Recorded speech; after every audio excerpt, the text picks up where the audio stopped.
bab pada menyatakan himpun di antara dua sembahyang. Zuhur dengan asar, maghrib dengan isyak. Boleh tak boleh kita himpun isyak dengan subuh? Tak boleh. Boleh tak boleh kita himpun subuh dengan zuhur? Tak boleh. Okey? Subuh dengan zuhur memang sampai bila pun tak boleh. Isyak dengan subuh, boleh tak boleh? Walaupun orang nampak boleh buat sembahyang isyak lepas tu saat masuk subuh, tak boleh. Pasal apa? Pasal subuh dia menunggal. Dia tak ada kawan dia tak ada pair dia. Okey? So, tajuk pada malam ni dia nak cerita tentang menghimpunkan dua sembahyang. Maka sebelum diterangkan satu-satu masalahnya, lebih dahulu didatangkan hadis tempat ulama mengambil istidlal pada sembahyang jamak. Kita tengok dalil dulu.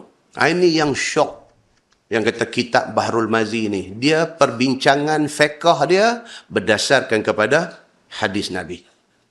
Hadis yang menjadi asas perbincangan ialah hadis riwayat Imam At-Tirmizi. Tapi ketika mengupas hadis-hadis ni, dia buat main. Hadis daripada Bukhari, daripada Muslim dan daripada hadis-hadis lain lagi. Yang tu yang bagus dia ni. Diriwayatkan daripada satu sahabat Nabi SAW. Nama dia Muaz bin Jabal radhiyallahu anhu. Bahwasanya Nabi SAW adalah dia di dalam perang Tabuk apabila berangkat berjalan sebelum daripada cenderung matahari.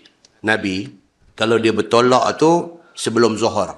Tak masuk zuhur lagi, Nabi bertolak. Maka mentakhir Nabi akan zuhur sehingga mengumpul dia kepada asar. Itu yang Nabi buat. Kalau kita keluar sebelum masuk waktu sembahyang, buat jamak takhir. Nabi dia lagu tu. Kita keluar dari Kepala Batas nak pergi Kuala Lumpur. Kita keluar pukul 11 pagi. Misalnya, 11 pagi zuhur masuk dah lagi? Tak masuk lagi. Kalau begitu, Nabi kalau begitu, dia akan buat jamak takhir. Okey? Baik. Dan sembahyang zuhur dan asar itu sekaliannya di dalam waktu asar. Maksudnya jamak takhir. Masalah jamak takhir dan syaratnya. Ini kalau kita nak buat jamak takhir, dia ada syarat dia. Pada sepotong hadis itu menunjukkan Nabi SAW mentakhirkan zuhur ke dalam waktu asar dan disembahyangkannya sekaliannya di dalam waktu asar itu.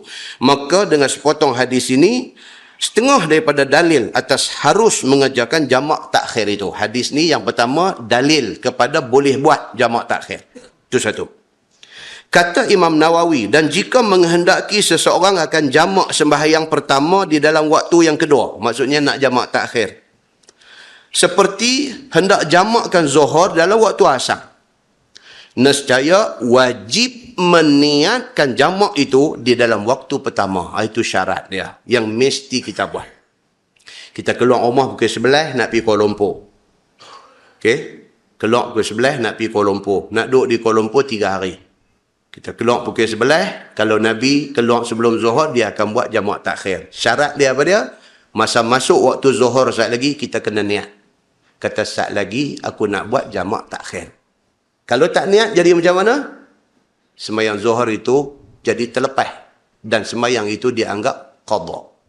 Pentingnya niat, maka dia dipanggil syarat bagi orang yang nak buat jamak takhir. Sebab bila kita drive kereta, bila kita dah niat nak buat jamak takhir, kena aware dengan hadut dalam kereta ni. Isteri kita, anak-anak kita ni, kita kena remind dia bah. Ni dah masuk waktu zuhur, kita nak buat jamak takhir sekali lagi. Niat kata kita nak buat jamak takhir. Kena abang kat mereka. Kalau mereka duduk lena, dan mereka ni pun sememangnya pun kerja lena. Start kereta tu, mula chewing gum boleh duduk jalan dulu, 1-2. Tak dan Bukit Merah pun, lena dah. Jadi kita kena gerak dia. Kata ni, kita nak buat jamak takhir ni. Niat siap-siap. Okey, dia tak niat. Tapi bila sampai di tempat kita nak buat jamak takhir, kita tanya dia balik. Tadi, niat tak? Kata nak buat jamak takhir ni, niat ke tak? Mata dia kelipok. Tak niat lah. Dia buat kelipok tu, tak niat lah. Kata, tak niat, tak boleh buat jamak takhir. Kena qadha, zuhur yang tertinggal tu. Pasal apa? Pasal niat di dalam waktu yang pertama itu, syarat kepada orang yang nak buat jamak takhir. Jangan take for granted benda ni. Jangan take for granted. Sebab benda ni adalah berdasarkan kepada hadis Nabi SAW. Baik. Yakni di dalam waktu zuhur ataupun dalam waktu maghrib. Kalau nak buat jamak takhir, zuhur dengan asar, dalam waktu zuhur kena niat. Kalau nak buat jamak takhir, maghrib dengan isyak, dalam waktu maghrib kena niat kata nak buat jamak takhir. Dan adalah niat itu dahulu daripada habis waktunya. Asyak nak masuk pukul 4 lebih sekejap lagi ni, sebelum tu nak kena niat dah. Dan masuk asyak baru nak niat, tak boleh dah. Zuhur itu sudah jadi sembahyang yang kita berhutang dengan Tuhan. Kena qada sembahyang zuhur tu. Okey? Baik, dengan sekira-kira tinggal daripada waktu itu barang yang luluh sembahyang ataupun lebih. Tu tempoh masa kita dibenarkan untuk berniat jamak takhir ni apa dia? Sekurang-kurang masa dia sebelum masa yang kita gunakan untuk sembahyang 4 rakaat. Berapa minit lebih kurang kalau kita buat sembahyang 4 rakaat? Katalah 5 minit. 5 minutes before masuk waktu asar, kena niat dah. Paling lewat. Paling lewat. Itu maksudnya. Maka jika ditakhirkan zuhur misalnya kepada asar dengan tiada niat, nescaya derhaka dan berdosa dia kepada Allah dan jadilah zuhur itu qada. Dia kata.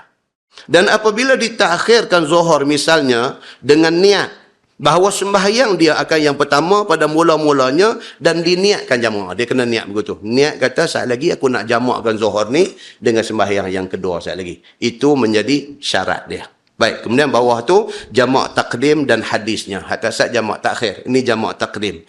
Hadis dia wa izartahala ba'da zairi syamsi ajjal al-asra ila zuhri wa shalla az-zuhra wal asra jami'an summa sara.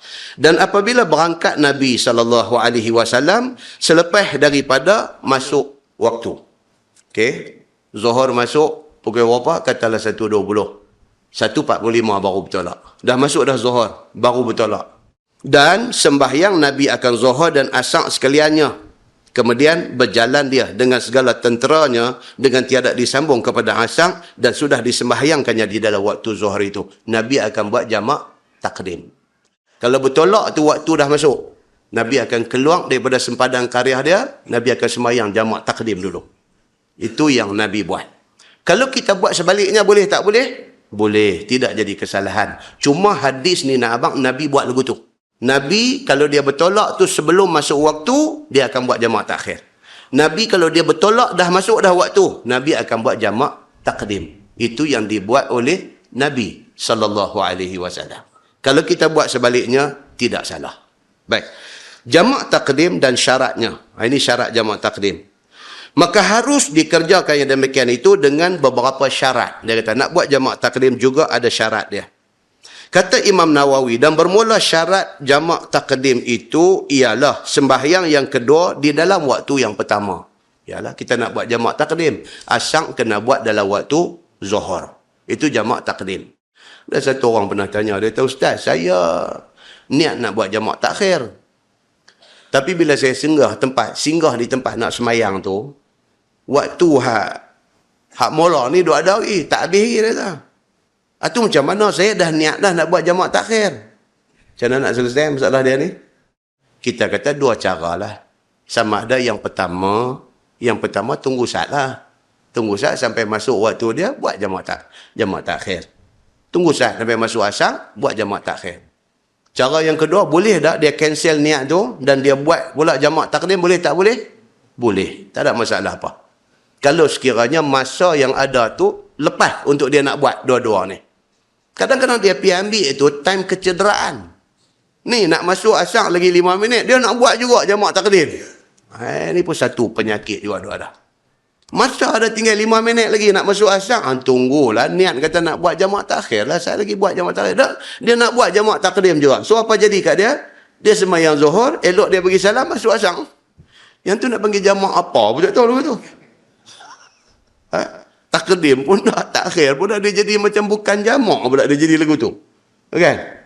Janganlah pergi buat celarut lagu tu. Kalau nak buat jamak takdim, awal langsung. Kalau nak jamak takhir, make sure masuk dah waktu yang kedua.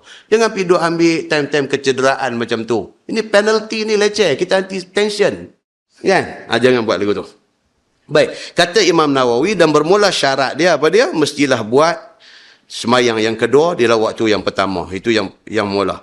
Dan bahawa didahulukan sembahyang yang pertama itu dan diniatkan jamak dahulu daripada selesai mengerjakan yang pertama itu. Bila kita buat jamak takdim, zuhur dengan asar, buat dalam waktu zuhur. Sembahyang mana dulu? Zuhur dulu. Mesti. Mesti semayang zuhur dulu, baru semayang asar. Kalau jamak takdim. Baik, kalau jamak takhir macam mana? Kita nak buat zuhur dulu atau asar dulu? Mana-mana satu dulu pun tak apa. Ulama berbeza pendapat. Ada hak kata, buat zuhur dulu, baru asar. Pasal apa? Pasal menghormati zuhur sebagai waktu yang mula. Itu alasan dia. Ulama yang kata, buat asar dulu, baru buat zuhur. Alasan dia apa? Menghormati Tuan punya waktu. Dia kata. Kan? Jadi betul-betulnya nak buat hak mana dulu? Jalan semayang jamak takhir ni, nak buat zuhur dulu ke asar dulu? Mana-mana dulu pun sama saja. Sama saja. Yang tak betulnya, tak semayang dua-dua. Itu tak betul. Kalau kita nak susunkan balik syarat jamak takdim ni, yang pertama dia kata mulakan zuhur dulu baru asar. Ataupun mulakan maghrib dulu baru isyak. Kemudian yang kedua, syarat yang kedua dia kata niat jamak di dalam waktu yang pertama. Kalau bagi kes semayang jamak takhir, kita niat waktu hak pertama ni nak bawa dalam semayang kedua. Masa kita buat jamak takdim, kita niat. Kata semayang yang kedua, kita nak buat dalam waktu yang pertama. Itu semua orang buat. Dan syarat yang ketiga, mesti berturut-turut. Di antara zuhur dengan asar, mesti turut-turut. Tak boleh semayang dah zuhur 2 rakaat, jamak kasar, tapi kena kopi palu, mai balik mai, buat lagi asar lagi 2. Walaupun masih di dalam waktu zuhur, boleh tak boleh? Tak boleh. Semayang jamak mesti berturut-turut. Mesti berturut-turut. Baik. Kemudian dia kata masalah jamakkan maghrib kepada Aisyah, jamak takhir, dan hadis dia. Kata Muaz bin Jabal, wa kana idza irtahala qabla al-maghrib akhara al-maghrib hatta yusalliyaha ma'al Aisyah.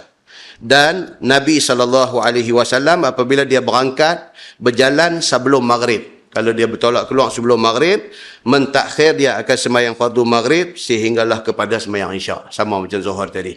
Kalau dia keluar sebelum masuk waktu, dia akan buat takhir. Kalau dia keluar dah masuk waktu, dia akan buat takdim. Sama. Zuhur asar, maghrib isyak sama. Kemudian di bawah tu dia mai perbincangan tentang yang kata 2 marhalah itu berapa sukatan dia.